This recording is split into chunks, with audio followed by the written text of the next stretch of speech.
তোমাকেই বলছি, তোমাকে এই দেশটা মা আর সন্তান যেমন ঠিক সেরকম, ঠিক আছে?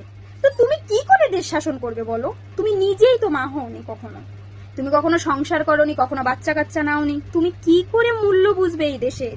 তোমার কাছে এই দেশের সাধারণ জনগণ একটা খুন হয়ে যাক, মরে যাক, ঠিক আছে, এইসব আগে নয়। তোমার কাছে আগে কি ভোট, টাকা, ঠিক আছে? তুমি এসবের মূল্য বুঝবে না, গদি ছেড়ে দাও, ঠিক আছে?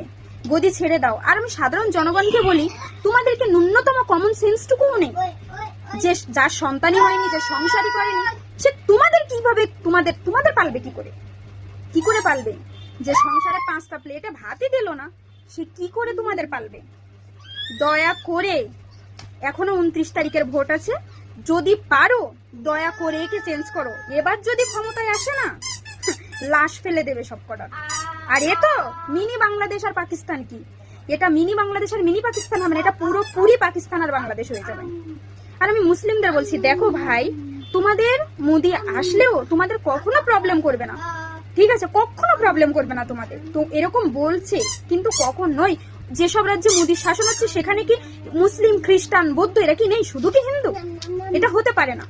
তাই তোমরা দয়া করে ভয় না পেয়ে যদি তোমাদের সন্তানের ভবিষ্যতের কথা চিন্তা করো, যদি তোমাদের নিজেদের ভালো থাকার কথা চিন্তা করো, দয়া করে একে গদি ছাড়াও। এ পাগল মহিলা, এর মাথার তার কেটে গেছে।